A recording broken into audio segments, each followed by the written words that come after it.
Stop. Don't buy that Pix package or All Access. Wait, what? Yep, don't click Add to Cart until you check out our new deals page at both WagerTalk and Sports Memo, where you can find all the latest offers, promotions, and coupons available all in one place.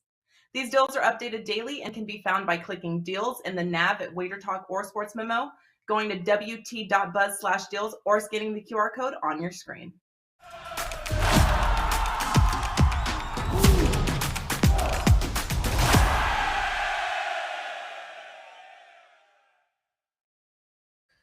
Welcome into First Pitch for Monday, May 9th. I am Drew Martin, joined by Matt Josephs and Tony Finn of WagerTalk.com. It is $9 Monday. Great day to check out the website. A lot of free plays up and available. The MLB odds as well. We're going down it with 3 games on today's slate. We're going to be breaking them down with best bets at the end. First up here, Matt Josephs, sportsmemo.com. Follow him on Twitter at MidMajorMatt. Matt, welcome in. Happy Monday.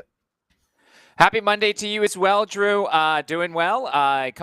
Coming off a nice 2-win yesterday. A small card for me yesterday. A small one so far for me today, but looking forward to giving some info out. We got Tony Finn as well. Tijuana Tony. Tony, happy Monday to you, buddy. Yes, it's a good day, right? You know, the mantra. And weather's starting to warm. Definitely Las Vegas, at least. I know we're going to be nice and cool today, but by next week, in summer will have arrived, I guess, if it hasn't already. So yesterday, didn't do well in the NBA. Phoenix didn't show up again, or should I say, their foe, Dallas, played over their heads or shot awful good. And was 1-0 in baseball. Have 2 plays for tonight on the diamond, and looking forward to a lot. All right, looking forward to the analysis, guys. Let's get after it here as we got the Miami Marlins at the Arizona Diamondbacks. First game up here, Matt. We're seeing it 9:55 next. The rotation numbers here on the WagerTalk odds screen. 9:40 Eastern first pitch. We get Mendez versus Castellanos going for the D-backs. 8.5 or 9 being the total here. Pretty much a pick 'em price, Matt. We've seen money come in on the Diamondbacks, and now we're seeing anywhere from -10 on the Fish to straight pick 'em, -105 each side. What are you thinking tonight, Fish and D-backs? So this is a hard game, obviously, and it's one I really didn't get involved in because I don't like back-to-back games for teams. Yeah, and these two just played in Miami. Hernandez and Castellanos both pitched against each other. So teams have seen what the other pitcher has arsenal-wise, and you look at Hernandez, he has not pitched and faced back-to-back teams since 2019. He's a youngish pitcher who, while he gets more strikeouts on the road, he gives up on the road. The problem is Arizona is not a trustworthy team right now. Neither bullpen is exactly trustworthy. And then you look at Castellanos, and you'll get about 5 solid innings. He might give up a run or 2. To me, it's 2 mediocre pitchers against 2 mediocre offenses. The Marlins are West Coast swing right now. They just finished up a series in San Diego. And to me, it's an easy this game because it's hard when you have back-to-backs for especially young pitchers. It's not like these two got anything that they didn't show the last time these two teams faced each other just a few days ago. Yeah, the back-to-back here, Tony, actually they played in Miami, and what, the D-backs swept them, all 1 wins. So that's kind of another tricky part of this handicap. How much do you put into that? Because they were all competitive games, yet the D-backs won all of them. What are you thinking this time around as we head out to the desert? Well, there are 2 teams for me. They're as our good friend and my colleague, Matt discusses, they're hard to trust. Both of them are hard to trust. Arizona's playing, I think, listen, give credit to Arizona. I think they've played really well considering their bullpen and considering what they do at the plate. They've been competitive. Miami, their home and away splits or the dichotomy there is very difficult to trust Miami on the road. Again, last night, what happens? Another 1-run loss for this Miami team playing in San Diego. That said, their home and away splits are not very good. How do you look at this game? As Major Matt said, Castellanos. Here's the problem with this game that I really would like to know more about, and I'll be interested in watching Castellanos. He pitched fairly well in Miami, but this is a guy that doesn't have a history of being successful. He's been a long reliever. He started. They've tried a lot of things with him, and this is not a game. This is not a room I'm in, Drew. But I certainly will be viewing it from whether it's a peephole or whether it's a full screen. All right, Tony. Well, maybe another one here that you might be in as we head to the Motor City, 7:10 Eastern start. Let's talk Oakland A's and Detroit Tigers here, Tony Finn. We got Blackburn. I like this guy Blackburn for the A's. He's had some good starts, man. 7 minus 120. It's actually the Detroit Tigers and Michael Pineda has the favorite him as high as $1.25, as low as minus 114, looking at the WagerTalk odds screen. So we get the Tigers, slight favorites at home here. What are you thinking in the Motor City tonight, Tony? Well, the first thing I looked, Detroit's going to be a better team. Listen, this right-handed heavy lineup, they're going to be a better team facing left-handed pitching. There's a few teams like that in the league, and vice versa. Obviously, there'll be some teams that are better against right-handers, but that's a little rare than in a situation. Blackburn, he's been really good, hasn't he? Oakland this team really played above their pay grade, above their skill set offense early on, but we've seen now that they've lost. And what's the number now? I didn't watch a whole lot yesterday. I kind of took the day off TV, the phone, and the computer, but it did some work around the house. But Oakland lost. How many have they lost in a row? And how long is this going to go on? We all know this was selling out. They were at the trade deadline before this season even started. They're interested in rebuilding. This is what Oakland does. They're really good for a couple of years. And they start trading off pieces and parts, bring up some prospects or pick up some affordable free agents, should I say. Beneda's been really good, hadn't he? He pitched pretty well against one of his old teams. His season opener was against the Yankees. He was terrific. Didn't pitch quite as well. It wasn't horrible, but against Minnesota. But his peripherals are good. I mean, what he's done, I trust him that he's going to have a nice game, pitch a good game against a team that doesn't hit very well in a pitcher's park, in my opinion, a 15-mile-an-hour wind's blowing in. I really like the under in this game. However, it's a Monday game one of a series, so we don't know who the umpires are yet. But once I find that out, this is a game that I might look into, whether it be a first five or a full game, maybe a team total or something like that. But I'm. Yeah, Matt, this is a good matchup here. It's telling us it's near a pick-em price, competitively priced game here. We get Mike Campbell in the chat box. He likes Oakland, but hates betting on a team that has lost 9 in a row. I can't disagree with him, man. A team loses 9 in a row. It's either pass or I'm looking to fade them. But like I said, man, I do like Blackburn. So look, yeah, it's probably one that I stay off sidewise. And the total at 7, I like the under as well. I could see both of these two pitchers dominating, man. What are you thinking tonight, A's and Tigers? Well, I mean, I'll come at this from the K-prop angle, at least from Pineda, who I think is fascinating because the number's set at 4.5, and he doesn't strike anybody out. Like now that he's getting up there, at least in baseball age, he's just becoming more, get the ball over, let them hit it where the fielders are, and 4.5 is very high for him, I would say, but.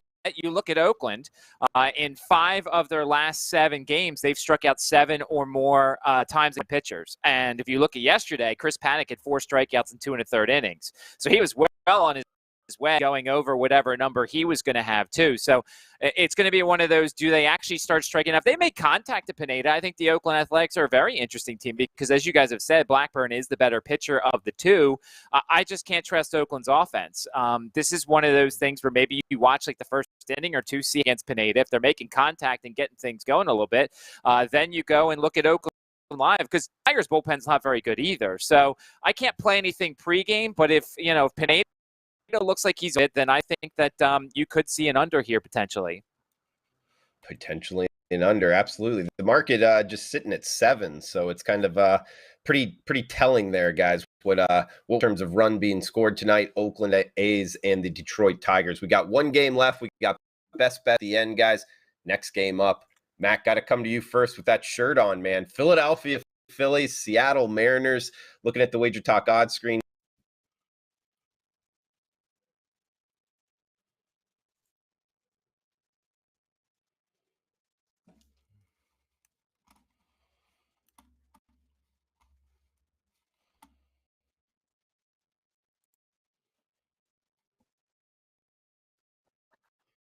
All right. So yeah, you look at the odds screen and you see that it's Ranger Suarez against Chris Flexen here, and start out with some quick analysis here. I mean, look, this is a Phillies team coming off a doubleheader. They're flying west on the Seattle Mariners, the team they don't often face, obviously, because they're in the AL West. And you look at Suarez, because I've sat there as a Phillies fan and remember last year what they did with Suarez and how good he was, and I haven't seen the breakout yet. He's not going deep in games. He's not striking out as many guys as he used to. When you look at this team, when it comes to the strikeouts here, they're averaging 3.85 strikeouts against left-handed starting pitching. They set the number pretty nicely on Suarez at 4.5. It's funny because the client plays I gave out as well was on Chris Flexen's under. His was set at 5.5, a number he has not gone over yet this year.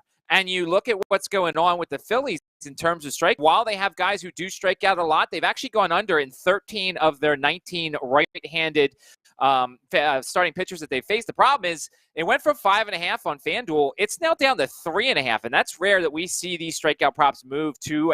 I'm not touching the 3.5. You could, if you had gotten the under 3.5, maybe go for an over. If you got the under on the 5.5, maybe you go over on the 3.5 and try and get a middle there. But it's crazy to see the movement here. I can't trust the Phillies offense right now. I don't trust Chris Flexen. So, Tony, it seems like an easy pass to me. What do you think about this one?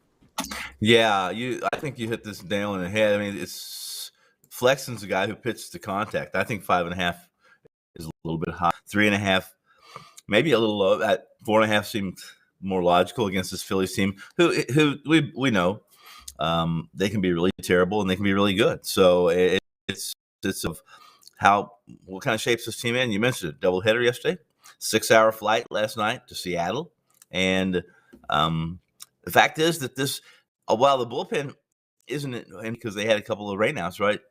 Right, Matt? The bullpen's not the best bullpen in the league. And one of the things that Rangers has suffered through and will suffer, most of these Philly pitchers will suffer through this year, is this defense. It's not the best defense as well. And if you're going to pitch to contact, not that Ranger does, but he hasn't been helped out at all by the defense. It didn't help that he's walked 10 and allowed 4 home runs as well. And you know more about this Philly team than I do. You follow them, but the Mariners are 12th in WBA against left, and they had the league's highest walk rate. They've been very unlucky with a 234 BABIP. And I think that could change a little bit over the series simply because of this Phillies defense, again, which isn't the best in the National League, in the major leagues. I have clicked Flexen's numbers at home, comparing the dichotomy of home away splits. He's a play on at home, 257. He slashed 252, 378 at home with a 289 WOBA. I would be on Seattle here. Yeah, I mean, it's, you got a Phillies team flying from east to west, so that's something certainly you should consider here as well. All right, let's take a look now at the best bets and what we like the most here. And Tony, why don't you tell everybody what your best bet for this day is? Well, I'm gonna do something. I'm gonna go way out of bounds here. I'm gonna go off the charts, and I'm gonna step in front of this, or at least step on this Dodgers team that they can't play one-run games. So they've played 2 one-run here. Both of them have been losses. Every other game that they've won have been by 2 runs or more. And yesterday, they were in Chicago. This is not a long trip for them. After that game last night, they jumped, on a puddle jumper and got over to Pittsburgh. And now, and truth is this: do we break up? Do we break up the Reds, or do we call in for maybe some P tests or something, because the Reds won yesterday, guys? Pittsburgh. So what we have to do is we have to make an assessment here. Is Pittsburgh in the same class, in the same folder as the Cincinnati Reds? The Dodgers, listen, guys, Dodgers are who the Dodgers. They're going to come up there and they're going to give you quality at bats. They've done a much better job here, Matt. Much better job. I called them the worst situational hitting team in baseball last year, and statistically and metrically, they were the worst situational hitting team. They're a team that gets to the fences. I saw something different yesterday in Chicago. I liked what I saw, but I'm gonna take the lefty for the Dodgers risk and -1.5. I still have to lay some juice, -145, but this is a matchup I found to be the easiest if you don't mind laying the run line and a little bit of juice. Give me the Dodgers -1.5 as my free pick tonight. All right, that is Tony Finn. You can find him on WagerTalk.com.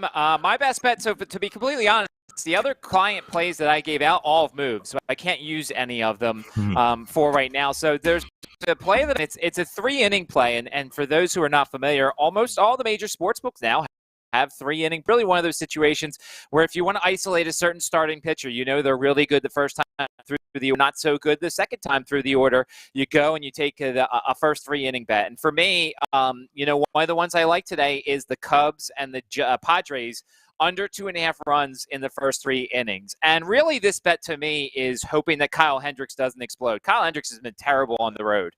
He's a guy that has given up the majority of his runs this year outside of Wrigley Field. He's not going to go deep in games. I'm just hoping that a Padres team that's been a little cold the first 5-ish innings of games is going to continue to be cold here.